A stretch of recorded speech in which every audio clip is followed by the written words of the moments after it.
starting inside the truck today because we are making a couple of updates inside here that will, I think, benefit us quite a bit on travel days. And so I'm in the driver's seat right now, and you can kind of see, looking out my windshield, I guess, that like we've got this hanging down right now. We do keep a DJI camera in the windshield, and our tire pressure monitor is up here. But that's not really the end of the story. On a drive day, we will have our rear view camera monitor set up. We have a holster for the phone, and I'm gonna flip this around now. And from the driver's seat, this tag obviously would come down, but we hang our monitor here in the window and the windshield. So you lose a little bit of visibility out the right. And then we have some phone holders. That's one of them I put my phone on just so you can kind of see where it is and what it looks like. There would typically be another one over here. We ran into Bill and Frances Hamblin at York, and then again here at the Hershey Road campground. And I took a look at their setup. It's something I had seen before, but never, I guess, got the courage or the want to update on ours. So it is the Built Right adapter, and it actually will, once we get going here, it's gonna sit right in this area.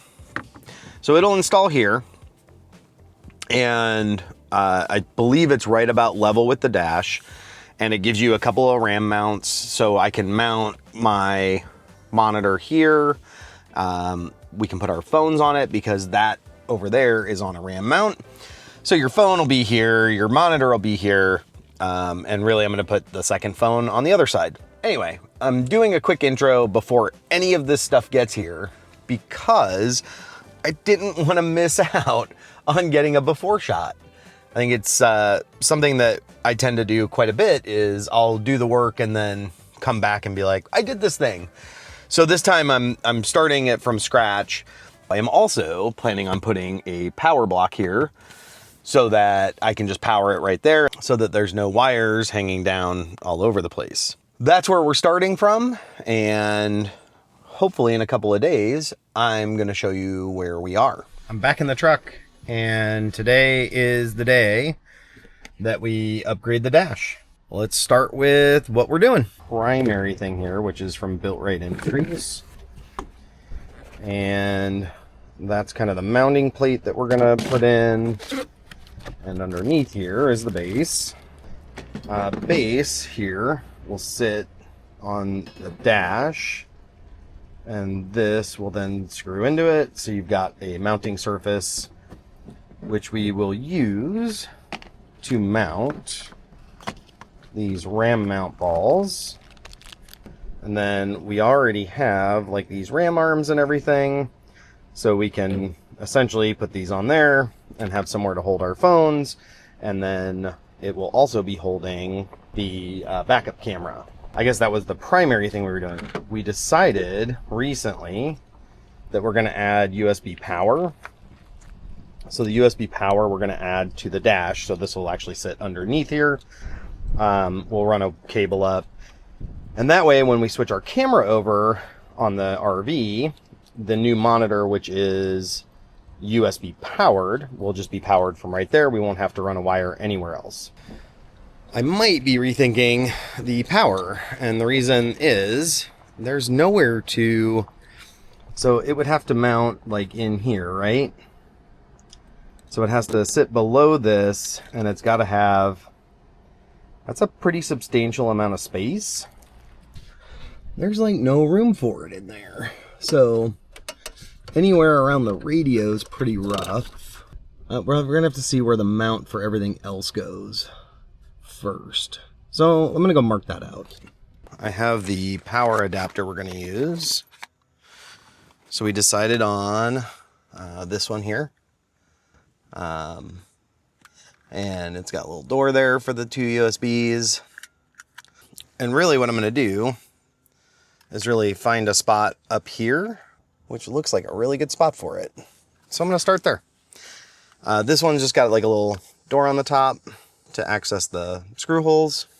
I am using the same bolts that I used to mount the RAM mounts on this. I like that a lot. So now both of those USB, so I've got a USB-A and a USB-C on there, and they'll both be accessible to us from the top here, so they're both usable. Let me just go dry fit this really quick so you can see what it's gonna look like. All right, remember, this is just dry fit right now. So instead of having the cubby here, it'll have this, and we'll mount everything on that. Actually, I think it looks pretty nice. So this is just an open kind of pocket right now. First thing I gotta do is I actually gotta remove the speaker cover here and then this from here. And so I'm gonna do that. We're just gonna use a little trim tool to get this out. This one is held in by two 7mm bolts, screws, whatever. So I'm gonna get that done really quick. All right, I'm back with my trim tool, and it's gonna be easiest to kind of get this from the back, I think.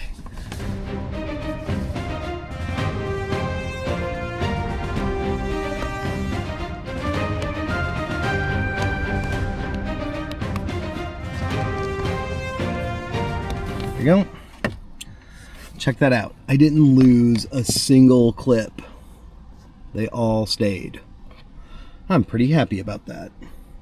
There is no reason to remove the speaker. However, yeah, we're good there. So just need to remove these two.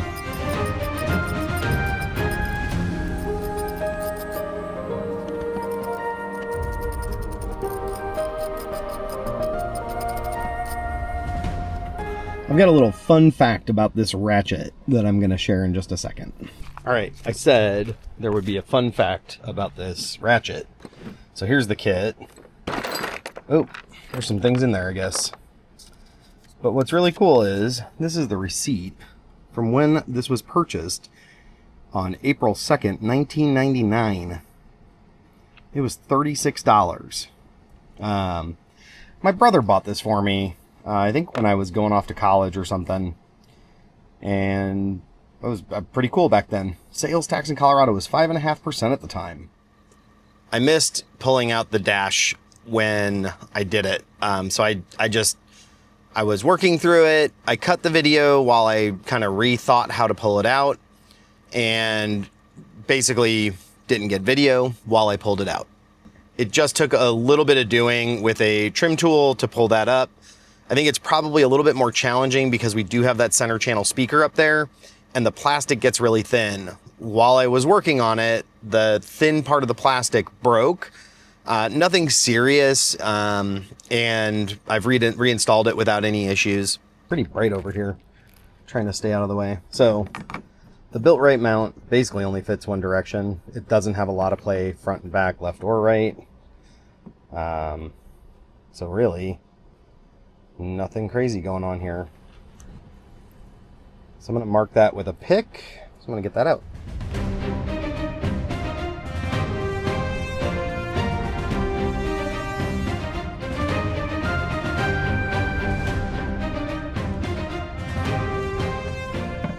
All right, I got the holes marked. I'm going to go ahead and get these holes drilled. This is kind of that moment of point of no return.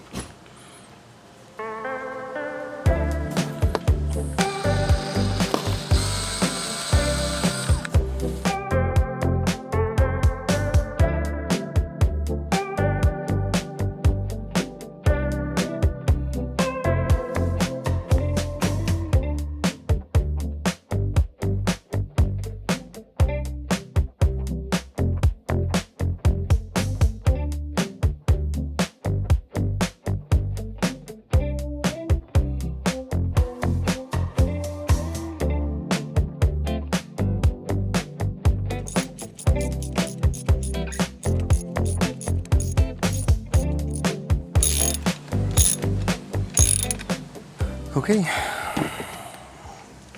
one piece is done. So I really just have this like loose in place right now. We're gonna put this one pretty far back. This is going to be for the rear view camera monitor. We have a phone that we're going to really throw as close to this corner as we can. So I've got all those placed.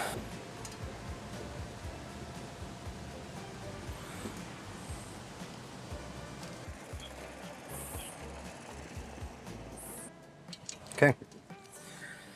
Those are all on now. I have one last thing to do.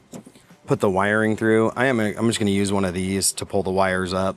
I'm going to use the one on this side. I am going to drill a 1/4-inch hole, and then I'm going to feed the wires just so when we get to having the right piece, I can just wire it really quickly. All right, that was really, really simple. All right, this is now ready to go back in, and I'm going to feed my wires through here. All right, I made a mistake. I ran this wire really quick down. It's really just laying down here right now. So my glove compartment, or my glove compartment's out right now. It's sitting on the chair. But really, it ran down so easily that I just kind of dropped it that way. I've got the wire run, so I don't have to think about that part. And we're going to do this a little bit different. So I have my positive and my ground here. I'm really going to tuck these back in, but I am going to feed them through my newly cut hole here. And really I'm doing that so that when we do get to the point of wiring this, I don't have to take everything down again. We're going to call this Moment of Truth. I have hooked it up to a 10 amp fuse, and I'm going to plug in a power cord and plug it in here, and I am charging. So my power worked. That was the last piece of this before I can put it all back together and not think about it anymore. Because I would like to never open this up again. So I've got these 2 bare wires here, which are gonna tuck back there, and then we're gonna snap all of this back into place, like so. So the next thing I gotta do is put these 2 little bolts in. Then this is gonna go back on, theoretically. There we go. That's back in. Now I just install the top piece here, and we're relatively good to go. I'm just putting this into place now. So I've got the first one in. Okay, that is all in. Last thing is to get the mounts up. So the truck is running, the AC is on, it's kind of comfortable in here. So my phone, we use Peak Design. We like these little mounts that they've got. But now I've got a phone mount on this side. I have a phone mount on that side. And I have our rear view camera monitor for the trailer all synced up there. I'm really glad this worked out really well. And then the coolest part of this now is we do have a power connection back there. Thanks for watching. I hope it's helpful for you. I do think things like this are, it can be a little daunting. I broke a little bit of the plastic. I'm not gonna freak out about it. But hopefully it's helpful and you're able to do the project yourself if it's something you want to do, and you know, if you like that setup.